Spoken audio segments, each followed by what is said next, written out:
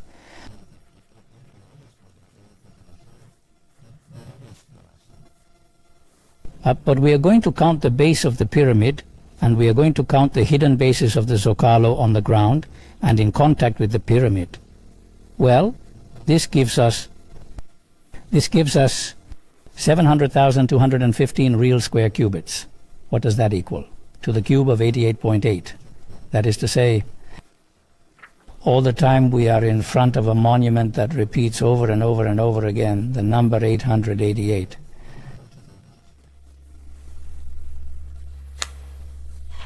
But there is more.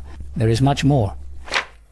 Let's see. Let's go into what is very important, not what we are going to mention now, the issue of the angle.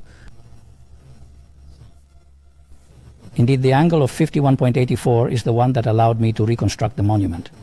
And what I realized is that it was a number of seconds of arc equal to 432 squared, right? Remember, 1 degree is divided into 60 minutes of arc, and 1 minute of arc into 60 minutes of arc. And 1 minute of arc into 60 seconds of arc. It's just like the hour, isn't it? The hour is divided into 60 minutes and a minute into 60 seconds. Look, if you take an angle protractor, which we have all been taught to use in school, you will see that what is a degree is a very small thing. Imagine it divided into 3,600 parts. That is a second, a degree. That was the level of precision that these architects and magicians, because they look more like, because they look more like magicians than architects, used to define the slope of the Great Pyramid. 51.84 degrees equals 432 times 432 seconds of arc.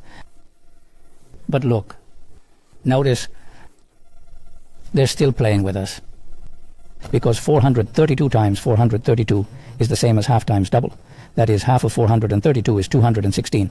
Double of 432 is 864. Very well. What is 864? The word. I'm starting to get a little bit annoyed with the number. Couldn't you have put some copyright or something under the Great Pyramid on a stone? Because it is impressive on top of that. It is very impressive on top of that. The angle already seems to me to be the height of it is to go surpluses. It is a permanent ironic game. That is to say, we are going to find, or I have found, a civilization that seems to play a permanent game. That seems to play permanently. And that plays with numbers, and that plays with nature, and that plays with the future, let's say, curious spectators of its juggling. Well,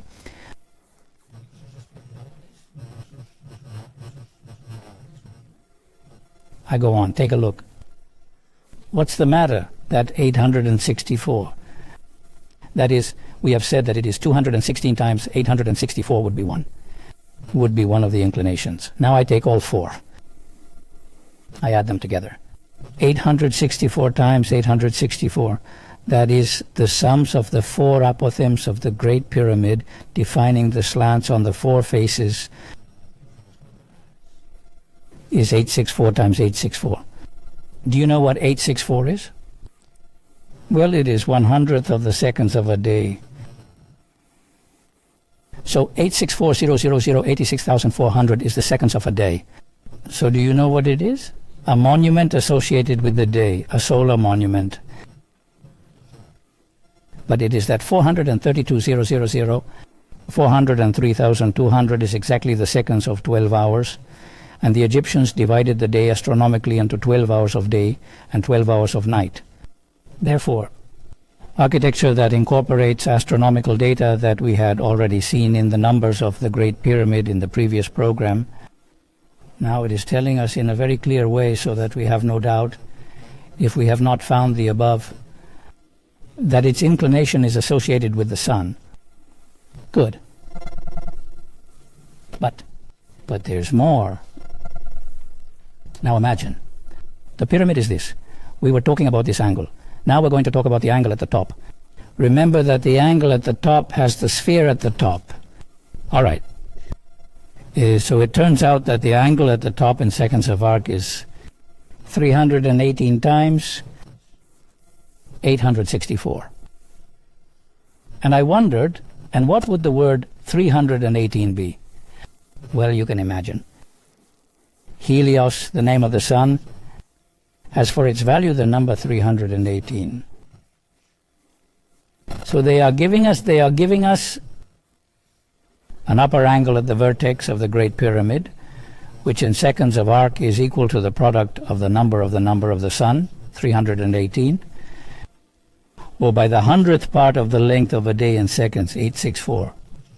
Yeah, it's like taking a highlighter and doing this 3 times, so there's not 1, 2, 3 there, is that it's left. Right. Well, so of course the question I ask myself there is, hey, let's see. Well, why did these gentlemen think of associating the number 318 to the sun?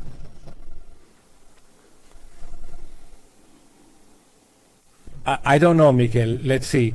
Because I really don't know how to process this at the time. Of introduction of the Egyptian clandestine, and I read to make it clearer. And during the summer solstice, which was the peak time of the sun, the angular diameter of the sun, that is the angle as perceived from the earth, you have the sun and you have a little angle like this little angle that allows you to perceive the sun, okay? It was equal to 318 tenths of a minute of arc. That's why the number 318 is the number of the sun. But you are giving me a data that is already an astronomical data, but very precise of a precision. We are giving a current precision. Yes. Well, I believe that I could go back a little further, yes? The 19th century, maybe. Well, yes, but come on. Yes, it is contemporary, if you want. Contemporary, if the word was contemporary. But well, that again leaves us with another small notion that it is very advanced knowledge for the time, but it is that we are going to find it all the time. It is that all the time we are going to find it. That is to say, everything we have been seeing is very advanced knowledge for the time. Remember that 100,000 times the number p, that is that the number p with 7 decimal places was 4,000 years ahead of the evolution of mathematics. Therefore, there is no doubt that we are talking all the time about very advanced knowledge, which is why I have been insisting from the beginning that it is knowledge inherited from another civilization. I'm sorry that I am always surprised. I always have this reaction. I imagine that it is also the unconscious resistance of education. Of course. I imagine that there is always something there almost unconsciously, that I imagine that many of you, like me, have had the same reaction. Not to say that. And on the one hand, we have this desire to know and this desire to obviously put all this in context, because here there is data, there is no speculative data, this is science. So that is what always confronts this debate, is not the confrontation between the purely scientific data, but the contextualization of what we know or what we think we know about the scientific, technological, and civilizing evolution of human beings. Look, that is precisely why he transformed it into a doctoral thesis, because he was aware that the data he was finding again and again and again broke the historical scheme that has been explained to us of the evolution of humanity, that is to say, of constant progress. Therefore, what we are seeing and what we are seeing and what we will be seeing, we are just beginning. Because look at one thing, this second part of the first season contains something very important, which is the transformation of the mathematics and geometry of the Great Pyramid into strictly scientific data.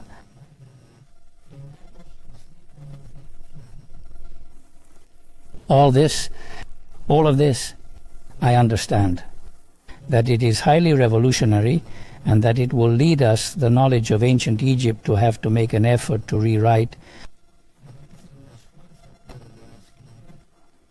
an essential concept of our civilization, which is that man has continuously progressed. Here, unfortunately, I have to say that this was not the case.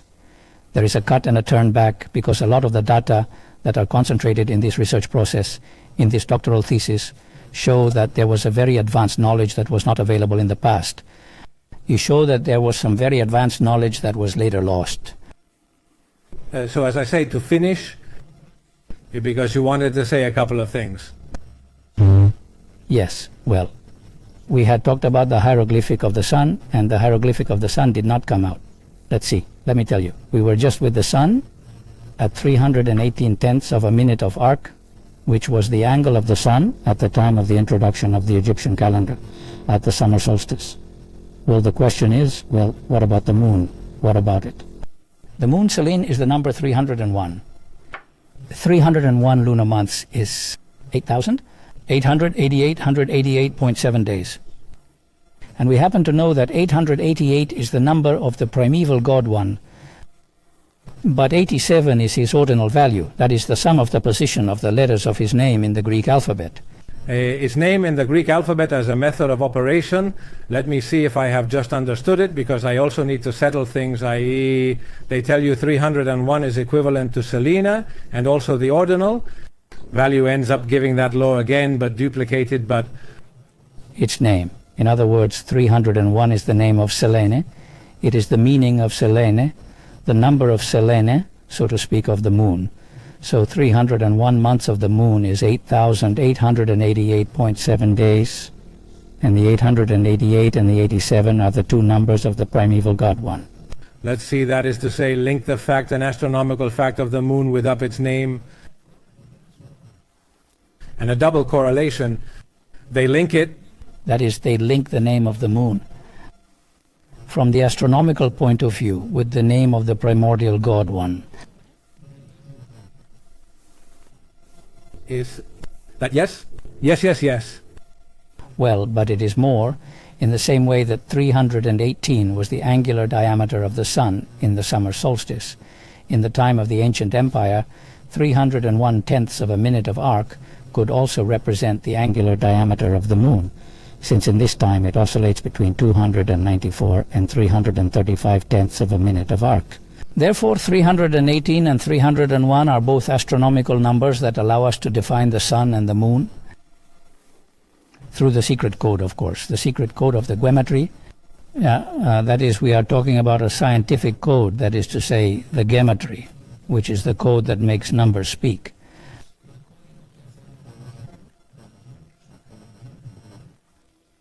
It turns out that it includes astronomical definitions of those of the words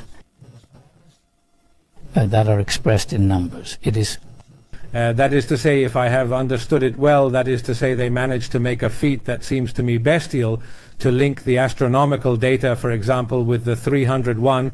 In addition, it has correlation with the alphanumeric code. And they managed to link the two things, but how the hell do they do that? as Well, if they were defining the names from astronomical knowledge, that is to say science, but if is the one that is implying Waja? language. In other words, science creates language, science creates Science language. creates language. But then we also have a conflict that almost gave me a stroke, which is the issue of the Greek language, of course. Is that here, you say? Well, this is one of the enigmas. This is one of the enigmas, but the solution I already told you on another occasion. Let's see if we can enter this front. I invited Carlos Morales as professor of Greek to be part of the thesis tribunal. Carlos Morales is a real eminence. He died poor to be part of the thesis tribunal because what I had understood is that Greek was from 1500 BC. That's very ancient. And the Great Pyramid is from 2500. So Carlos's reflection was definitive. It was, look, I don't know how, but it works. That is, what he was telling me is that it would be necessary to review what happens with the antiquity of Greek. Why? Because, let's see, if Carlos, who was on the panel, had not agreed, the result would not have been an excellent cum laude. It would have been another one, or simply he would have told me, look, Mikel, I do not want to be on the panel because I do not understand it and I am not interested in it. And instead, he was in the courtroom. He realized that it worked. So one of the possible explanations that I have been looking for subsequently is whether the architects who designed the Great Pyramid did not have a significant Greek influence, or the mother civilization, that the mother civilization, by ways that we will see in due course, could use this language. We would also be talking about language when we talk about the symbol of the pyramid and the symbol of the pyramid. And we would also be talking about language when we speak of the yes, symbol. Yes, but then we would be entering the Egyptian language and Egyptian hieroglyphs. We will see it later. For the moment, I wanted to clarify something else. Look, the word poiesis, it would be in Greek. It means both creation and poetry. Very good. Yes, there is a value called quotient value, which is the division between the nominal value and the ordinal value of the word. And it turns out to be 3.1413. Again, the number pi, but with greater proximity to that given by Archimedes. Notice that Archimedes in the 3rd century BC. Am I saying that right? Yes. I was talking about his approximation to the number pi was between 3.1408 and 3.1429. And here we are defining it as 3.1413. That is to say, Archimedes did not know that when he said the word creation or the word poetry, it contained an approximation to the number p superior to what he had achieved throughout all his studies. That is the verb as creation. As creation, the word as creation, the word creation that coincides, that is the word poiesis, is creation, and at the same time it is poetry. It means both things. Of course, if we start from a creationist point of view, the spheres, the universe is full of spheres, stars, planets. And we had said that the number pi was the number of the spheres. So interestingly, the word creation contains the number pi. There are several other appearances of the number 892. There is one that seems to me, another number that seems to me to be very important, which is the word humanity. The word humanity is 1618. 1.618 is the number pi, the divine proportion. And if you do the following check, you divide your height by 1.618. By 1.618, it will give you the height of your navel, and the navel is the channel of life. Therefore, it is very striking that the word humanity is associated with the number pi, which, as we said some time ago, is in most of the beings of nature.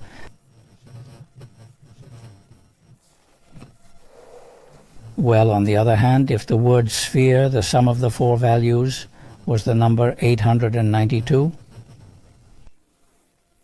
therefore placing a crowning sphere on the Great Pyramid represented an indirect homage to the number of the mother civilization.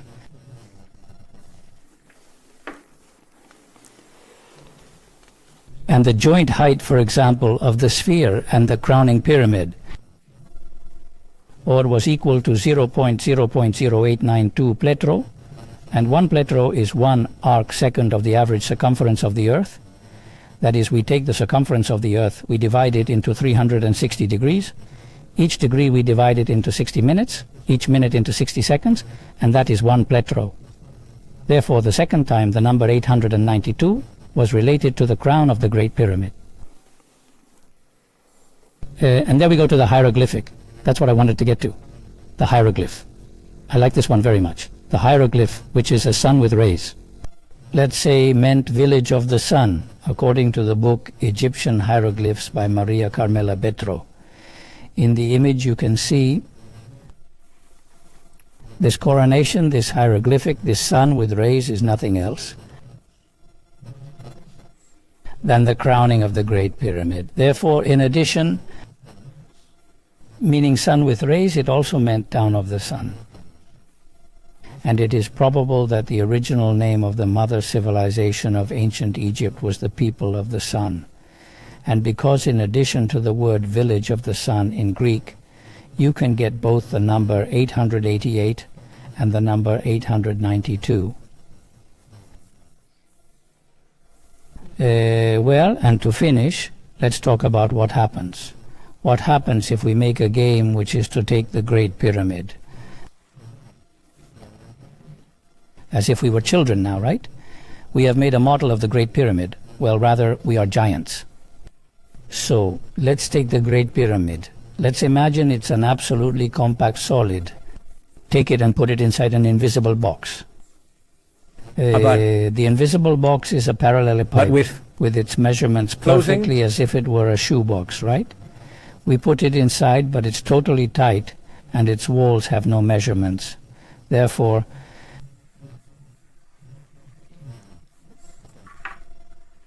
if we do this exercise, we are going to find a surprise. The invisible box that contains the Great Pyramid has a surface in real cubits. 888,000 real cubits, and the little bell will ring again. Well, but the number 888 and 892 also appear several times, which you can find in the book if you want to take a look at it. And there are also quite surprising proportions between the full space and the empty space, so that the full space would represent the number 432, and the empty space of the invisible box would be proportioned with the number 888. Once we go to the production to see if we can install an indicator in the top Bill, margin. That every time the number 8 comes up, it will ring the 8 will mark the signal. Well, finally, we find two more surprises. One of which is that if we were able to imagine a sphere tangent to the interior of the Great Pyramid, tangent to the base, and tangent to the apothems, that sphere would have a surface area 100,000 times the number 100,000 times the root of 2, while the Great Pyramid has a surface area 100,000 times the number p.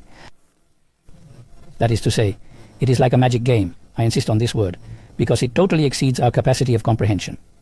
If we finally put an outer sphere inside the Great Pyramid, we would find that the relationship between the spheres of the Great Pyramid and the outer sphere of the pyramid would be the same. We would find that the ratio between the two spheres is 8.6014. The ratio between the surfaces of the outer virtual sphere and the inner virtual sphere is 8.6014. What is 8.6014?